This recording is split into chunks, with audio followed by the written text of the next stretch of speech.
Imagine living underground for months. You aren't just hiding, you are surviving. You are surrounded by knee-deep mud, rats the size of cats, the stench of decay, and the constant rhythmic thud of artillery. There is no sun, only the grey slab of the sky above your narrow slit in the earth. This wasn't a nightmare. This was the reality for millions of young men between 1914 and 1918. This was trench warfare, and it changed the face of human conflict forever.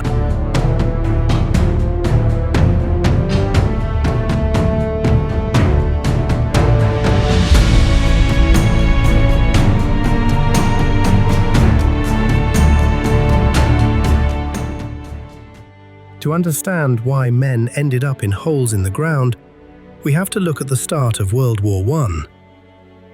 In 1914, military leaders still believed war would be about heroic cavalry charges and fast movement. But they were wrong. Industrial technology had outpaced human bravery. When the German and Allied armies met, the power of the machine gun and long-range artillery turned charging forward into a death sentence. To stay alive, you had to go down. Both sides dug in, creating a 450-mile line of ditches known as the Western Front.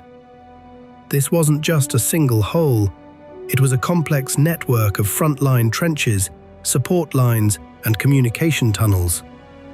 It was a stalemate, a deadly game of wait and see, where neither side could move without losing thousands of lives.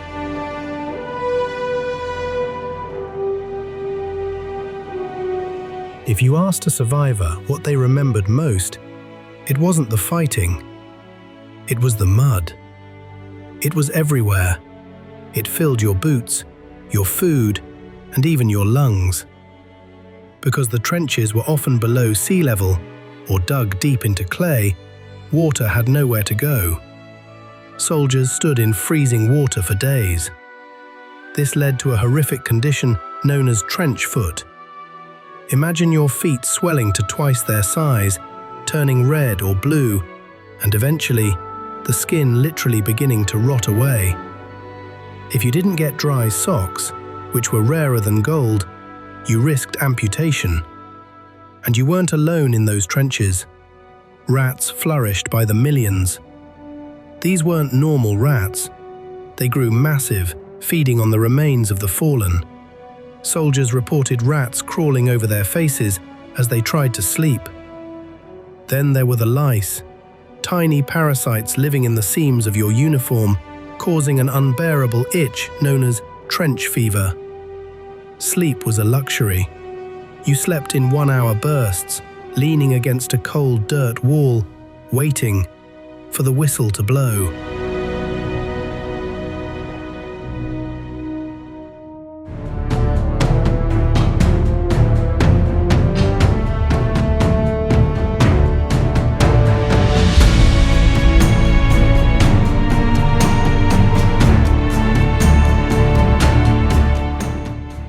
No man's land.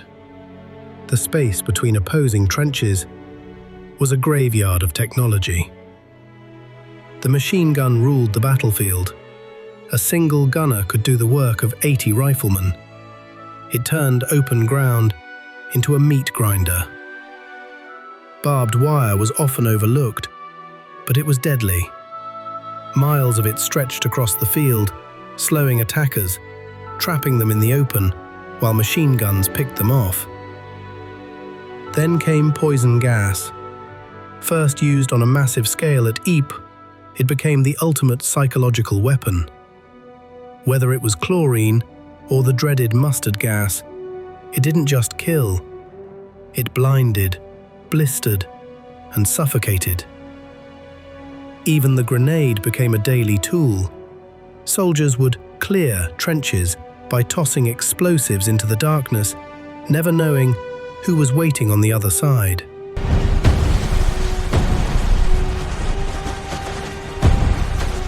The physical wounds were visible, but the mental wounds ran deeper. This was the birth of what we now call PTSD. Back then, they called it shell shock. Imagine 24 hours of constant artillery fire, the creeping barrage. The ground never stops shaking. Your ears bleed from the noise.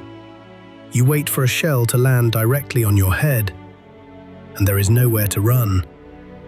Men would break. Some became catatonic. Others couldn't stop shaking. At the time, many commanders didn't understand. They called it cowardice. But the truth was different. The human brain was never designed to endure months of constant, random, waiting to die. The emotional impact on an entire generation of men became a scar that never truly healed. To understand the true scale of this horror, we look at three names. Names that still haunt the pages of history.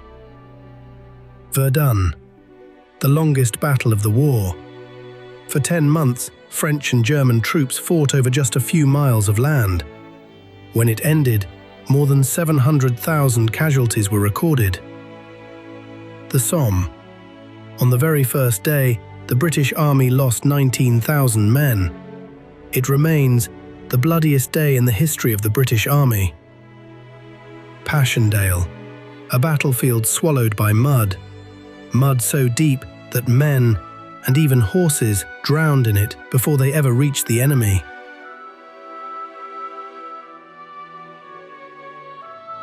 Why did they keep doing it? Because military doctrine hadn't caught up to reality. Generals sat miles behind the lines, ordering men to go over the top. The logic was attrition. You didn't win by outsmarting the enemy. You won by having more men to lose than they did. It was a failure of imagination. For 4 years, millions of lives were traded for just a few miles, sometimes just a few inches of mud. The system was designed to create a stalemate, and it succeeded at a terrible cost. The deadlock finally broke, not through bravery, but through innovation. In 1916, a strange new machine appeared: the tank. Originally called land ships, these iron beasts could roll straight over barbed wire and shrug off machine gun fire. By 1918, combined arms tactics, using planes, tanks, and infantry together, made static trenches obsolete. The Germans launched one last desperate offensive, but they were exhausted. The arrival of fresh American troops and the collapse of the German home front finally brought the war to end all wars to a close.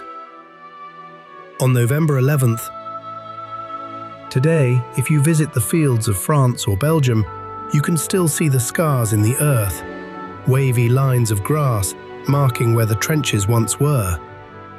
Trench warfare showed the world that modern war was not a grand adventure or a heroic quest. It was an industrial process of destruction. It was hell. We remember it not to celebrate strategy, but to honor the men who endured the unendurable. If you're curious about how dreams take flight, from the Wright brothers onward, click here to explore that story. And if you found this dive into history important, please like the video and subscribe. We must never forget the lessons learned in the mud.